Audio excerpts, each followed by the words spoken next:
My husband doesn't like to go out much. It's not something that I've ever faulted him for or been mad at him about. We've never gotten in fights about it till now, and it's something he told me up front when we had first gotten in the relationship 4 years ago. I'm never going to be the kind of person that likes to go out a lot. I just want to hang out at home. And I of course said that it was fine because that's not a flaw to me, it's just a character trait. I used to suffer from depression due to a lot of traumas in my life. I found it really hard to go outside at all, and especially alone. I missed out on a lot of experiences because of this. In our first year of dating, he got me to have more confidence in myself, so I stopped hiding. I got a therapist and have been on a wonderful little antidepressant. We got married 1 year later and I'm still happier than I have ever been, and I'm incredibly grateful to have him in my life. That hasn't changed one bit. Now, I know that this isn't what he does. I know that he doesn't stay inside because he's depressed, it's because it's in his nature to be a house cat. And like I said, I'm still fine with that. Lately he's not okay with me doing this, though.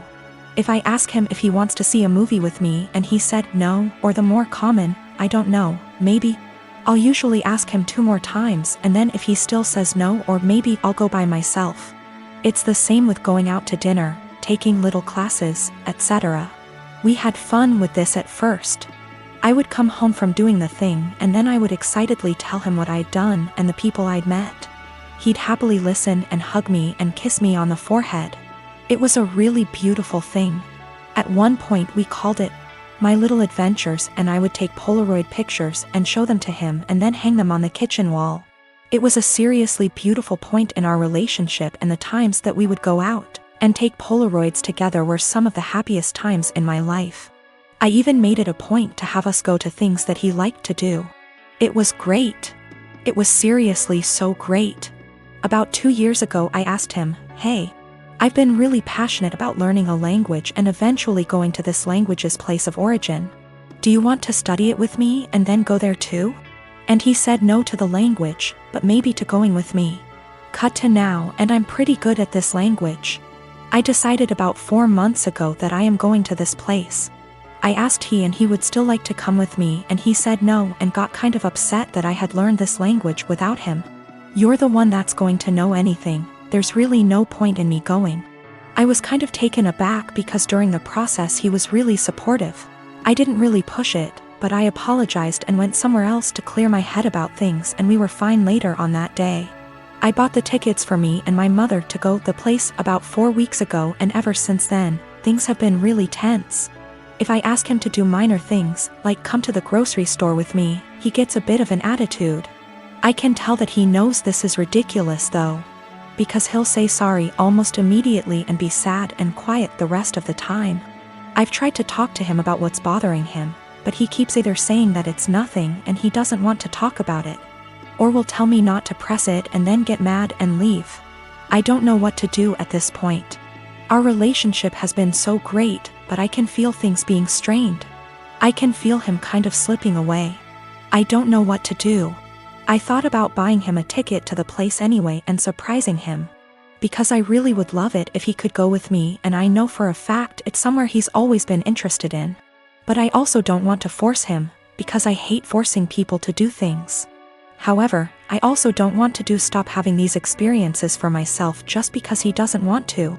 I've never faulted him for wanting to be at home, so why is he faulting me for wanting to be outside? I don't know how to talk to him or what to say. If I have to stop doing things, then I guess I will. But I also feel bad for having to stop, but it's not worth getting a divorce over or having things escalate that bad.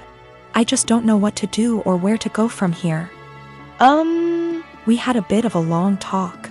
I'm kind of a mix of exhausted, drained, and excited now.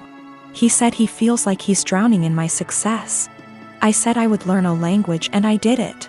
I said I would lose 180 pounds, and I did it earlier in our relationship and got the skin surgery. I have a pretty stress-free job, and it's getting to him. He's been trying really hard to just be happy, but it's hard. He understands that it's wrong to feel this way, and between feeling guilty about it and feeling this way at all, it's just been taking its toll. He also has a skin condition that makes him feel cautious of going outside, especially in another country. I never thought this would be the problem, because he's always acted as though it's not a bother to him at all and he doesn't care. He's going to keep trying though. And to seek therapy independent of me because he thinks that he also may really be suffering from depression. Now, I have to say that we do have communication problems. Our friendship, 2 years before dating, started off long distance in Antwerp, so we're still kind of better with text talking than out loud speaking. Sometimes we have a hard time saying when things are bothering us out loud. So we'll text it out and then read off of that text because we find it hard to verbalize, and sometimes we just take things harder than we should. We've agreed to go to marriage counseling and we're making an appointment together tomorrow, so there are good things afoot. For more good news, he's agreed to go on vacation with me and my mother. I messed up in this, too. I like to think that hearing maybe or other apathetic answers instead of just yes or no didn't bother me, but it did. And sometimes, as some people pointed out, I would get kind of passive-aggressive about it. I'd ask him simply because it meant that I tried at times.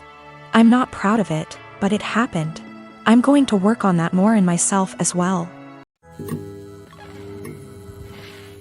I met Jane through Joe's girlfriend at her birthday party last year. At first Jane was fun to talk to, but not even an hour later Jane was really into me and tried really badly to hit on me during the party, which pretty much ruined my time there as the feeling was not mutual in the slightest bit. Also at the time I was already with someone, so the first impression I got from Jane was that she was clingy, annoying and just wouldn't stop bothering me. Unfortunately for me, she became part of my larger friend group because she is part of Joe's girlfriend's friend group. That is a mouthful, sheesh, and because me and Joe hang out a lot and I am also friends with his girlfriend, I pretty much run into her at minimum twice a month. So first time Jane asked me out was a month after that party. I informed her I was with someone and not interested. She tried again 2 months later when I broke up with my then girlfriend. Again I declined her advances and told her I was not interested. I got into a new relationship not long after, but unfortunately she and I broke up about 2 months ago. Since then, as you might have anticipated, Jane has asked me out again. I said no again. Well, that brings us to this week. Everything has been opening up here and Joe had been trying to fix me up with a friend of his girlfriend and would not tell me who. He is well aware of me having rejected Jane multiple times and the fact I am not interested in her. He knows this in detail. After a lot of what he calls convincing and I call whining, I had no interest in dating anytime soon. I relented and decided to agree to this double date idea of his. We agree on meeting at Joe's apartment and lo and behold, Joe, his girlfriend and Jane are occupying the dinner table, obviously intending for my date to be Jane. I honestly just got so goddamn angry that I couldn't even get a single word out, turned around and left. I have been bombarded with texts and calls about how much of a douche I am and how terribly I hurt Jane and so on, and I am just like, I literally rejected her like 3 times. I am not interested in her. You knew that. Your girlfriend knew that. Our entire friend group has a running joke about obsessive Jane FFS, so literally everyone knows it. Background: my grandparents have always been a big part of my life, as have the rest of my family. They had 5 children, including my father, and 13 grandchildren, 6 great-grandchildren. My grandparents are quite rich. They had 3 businesses until last year when my grandfather died. I am the child of my grandchildren and have always been very close to them. My grandma used to babysit me until I could go to kindergarten. I wrap Christmas presents for her every year. I decorate their house, and I worked at their bar on Fridays in college, no pay, as they are too old to do these things themselves. All this was offered to my cousins, but they never helped. My grandparents ran a show horse farm for over 40 years. It was what my father took with him and I quickly began to love. I used to go every weekend with my grandma up until high school when I started studying. Even though I don't ride horses anymore, my dad and I go to clean the stalls and look after the horses every week when my grandparents are away on trips. Usually once every 2 months. My grandparents were a huge part of my life. Problem: my grandmother died 4 weeks ago. It was devastating. My grandmother left my aunts, uncles, and dad about $85,000 each. Money for which she and my grandfather worked very, very hard. It was expected. What was not expected was that they would leave me just over $45,000 along with some other valuables. I was honestly shocked. All my cousins received about $2,000 each and a few trinkets. Obviously you can see where it was going. My aunts and uncles were at the reading when I was told, so they told their children. Everyone except the parents is furious. My cousins, who are already adults, demand that I divide them equally. I don't feel like I should. I was very close to my grandparents and did a lot for them, but it's hard. My family is very tight-knit and we have holidays / monthly parties / dinners / etc. together, every year. I never expected money to tear us apart. This money can change a lot for me. I could pay off my $10,000 student loan and put the rest into my upcoming wedding / future kids / savings account. A small part of me wants to share it equally, just to have everyone together. But there was a reason they left this to me. They didn't do it to hurt anyone. I was the only one who visited them and helped them. None of them took the time to see them, except for family gatherings. But no one understands this except my parents. It seems to me that I alone destroy the family. My aunts and uncles won't talk to my father until I split the money, and my cousins won't talk to me. I only have a student loan and a car payment, so I don't have much debt, but it could give me a comfortable future. They all keep throwing in my face that they have families, house payments, college to pay for, etc. They keep saying I've been planning this for a long time, but I really didn't. I loved my grandparents. My fiancé tells me to forget about them and do what's best for me, but I'm a big family man. I don't want to split the money, that could really help me, but I feel like they can play with me, forcing me to choose between them and this. My parents also want me to keep the money for myself, as they think my family members are being ridiculous and demanding it. Is it right for me to keep that much? I feel like I deserve it. Is it right for me to put this money on my family? Or are the people I've been so close to all my life taking advantage of me? $45,000 versus $2,000 is a huge difference. P.S. There is more in the will than I explained. Houses, classic cars, horses, farm, land, CDs, etc. The cash / checking accounts I was given is the only thing that seems to be a problem for everyone. I have inherited more money than my cousins. They demand that I divide it equally between them or never speak to them again. I am 17, female. My dad has remarried about a year ago, and it's been hell from the start. I have 2 younger brothers. I work and I often help out with the bills and my 2 younger brothers. I do the exact chores that my father previously gave me.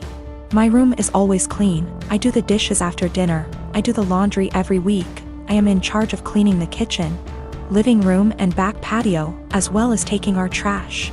So I do what I have to do. But I don't allow my stepmom to try and make me do more things than I already do or try to make major changes in my life. Again, I just do what I need to do so I can go on with my life. I'm just saying this to show that I am a good kid. I can admit that I really do not like my stepmom. My dad won't see it and constantly acts like I'm losing my mind, but my stepmom acts different behind closed doors. I told everyone from the beginning that I do not see her as my mom. I won't be calling her mom. And this change with her and her 4 kids moving into our apartment will not change aspects of my life. I'm not a babysitter, but she constantly disrespects that. I'm not sure why, but she loves trying to punish me, which I don't let her do. Again, I don't need disciplining. I'm just not happy anymore, and I'm done putting on a smile to please everyone of overworking myself to feel proud of. So I do what I need to do and everyone can leave me alone. She constantly tries to make me do more than I already do, go as far as to clean her bedroom, bathroom, pick out her kids' clothes, buy them clothes, and gets angry if I say no. The other day she tried coming to me telling me to call off of work to watch her kids. I told her that I won't and I am not a babysitter. Her kids are all twins, 2 of them 14, 2 of them 15. She told me that she wasn't asking me, and if I'm not there I lose my phone, car, and laptop. I pay for all that. I just said I will be going. She said I won't. Don't try arguing because my dad will put me in check. All I said was we'll see. So like I said, I went to work. I left the kids there, made them some food, and left. And she was pissed, vein popping out of her forehead, pissed. She started yelling at me, trying to take all of my stuff, but I kept them in my room and told her that I said I would not and she shouldn't be surprised. She got mad, saying how Why, I was incompetent to even babysit a couple of kids, and she can't wait till I turn 18 to kick me out. I agreed, and she got even more mad and tried saying I will be coming straight home from school. At this point, I just accused her of being a sadist and thriving off of watching people suffer. Argument was over. I went where I needed to, did what I needed to. But my dad and her have given me the silent treatment and won't even leave dinner there for me.